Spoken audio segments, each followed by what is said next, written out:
Talaga mga kabaro ko. So, that's Rose Asong. She's the convener of the gender program in UP.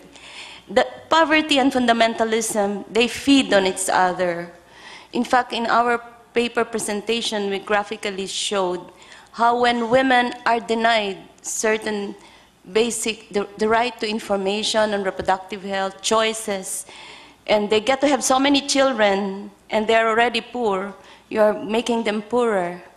Of course, in Filipino tradition, children are source of overseas income. And that's another ideology that we have to unpack very soon. But I think it's very clear, Rose, that fundamentalism, I think, and poverty, they feed on each other. When you are poor, you have a tendency, of course, to be trapped into fundamentalist beliefs. And fundamentalist ideologies try to intensify poverty. Is that too reductionist, Rose? Okay, thank you very much. Now we have the Open University ready. Open University, please. Okay, good afternoon. Yes, good afternoon. This is the UP Open University, and we are here with the faculty, staff, and also members of the Spanish community. Now, I am seeking for a male hiding behind the shield of anonymity. He is a member of the audience. And his question is, your paper submits that, hello? Your paper submits that women are the natural victims of fundamentalism. Are we generalizing fundamentalism, religious or political, as male chauvinistic conspiracy? This is directed to any member of the panel. Repeat the question. We're having a little bit of problem with our connectivity. The question is, are we generalizing fundamentalisms, religious or political, as male chauvinistic conspiracies? Shall I begin? This is fun. I think the reason why we say it's women is because central to fundamentalisms is the control of women and their sexuality. And we also noted that that is because women become markers for identity for in and out groups. Okay? So in that sense, it is about women. But we also did say that patriarchy, fundamentalisms, and this phenomenon has everything to do with the rise of global neoliberalism and the political and biological control that arises out of that. And Rose Asong, hello, that's also about the feminization of poverty and labor. No, but this is referring to Iloilo's point as well, no? So that is the issue. This is, it goes also to the issue of identity. It is fluid, but to a certain extent, it's not completely arbitrary.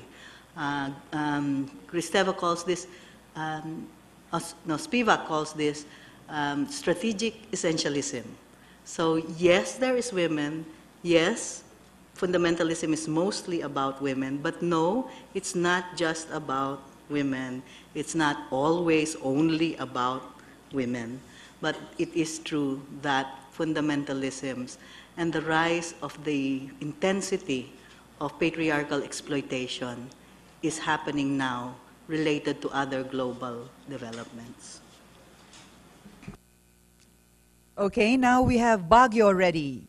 UP Baguio, come in please. Good afternoon from UP Baguio. My name is Teresa Mlalio. This is not a question, but really a request for clarification addressed specifically to Ms. Mohibin.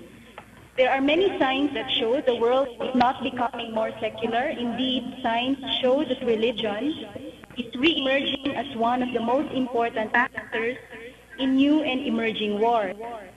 The implication for women is that the struggle by women is not over and may become more significant in the coming decade. Please say something more about how exactly can feminism be made more relevant to the masses of women in order to become more responsive to these signs. I think the question was how feminism can be made more relevant to the masses of women in the context of the rise of religious fundamentalism. Well, this is, I don't think there's a simple, I wish there was a simple answer to this, because we're really looking at, it's a discussion that the women's movement and various networks in the women's movement has been having for some time now. And if you like, it's sort of a strategy discussion of, for feminists. I think it's a multi-layered response.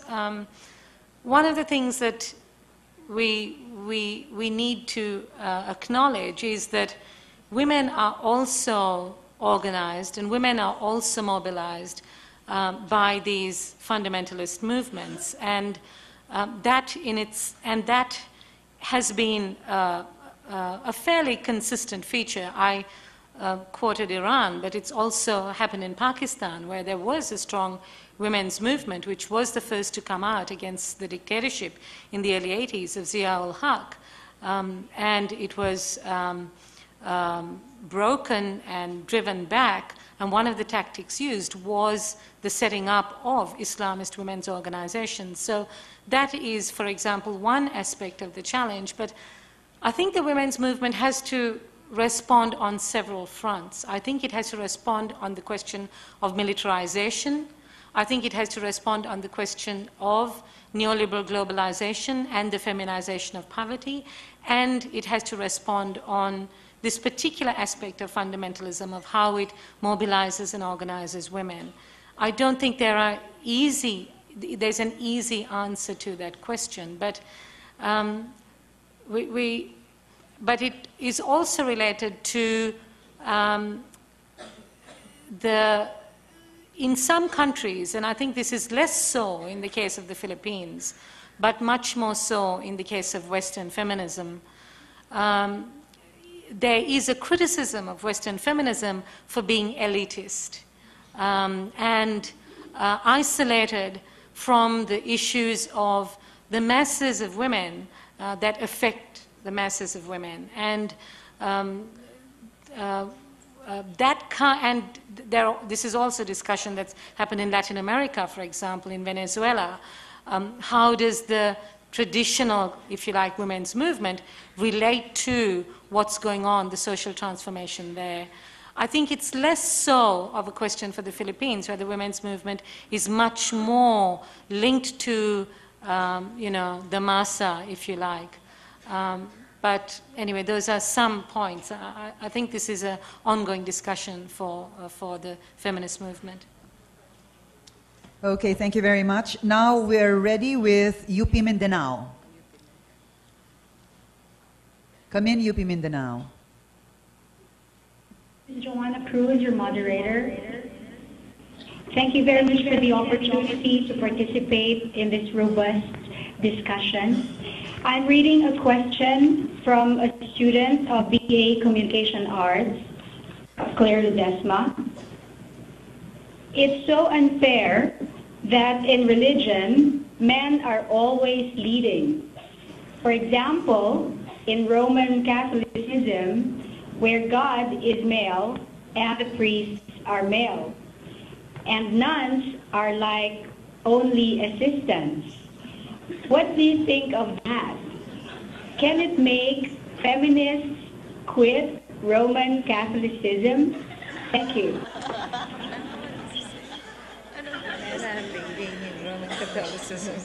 Shall I go? There's this theory in psychology that says that because men are very envious of our basic capacity to give life, they just decided that they'll take everything else. The truth is that the question is points to the fact that all religions come from long patriarchal traditions. This is also why when people are asked earlier the question from Baguio, how do we make the feminist movement or society in general more helpful to women?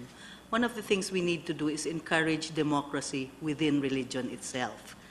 And as I said also in my paper, that's not necessarily bad for religion or against people who look at religious seriously from their own beliefs. Because unless we do that, then women have no hope really within religion, because it is proven that religion is extremely patriarchal unless we allow women the democratic spaces within their own traditions to try to change religions to make it a little bit more of an equal footing. Okay, thank you. Now we have Cebu ready. UP Cebu, come in, please. Congratulations for your engaging presentation. I am Ayan Manticahon, GAD Coordinator of UPV Cebu.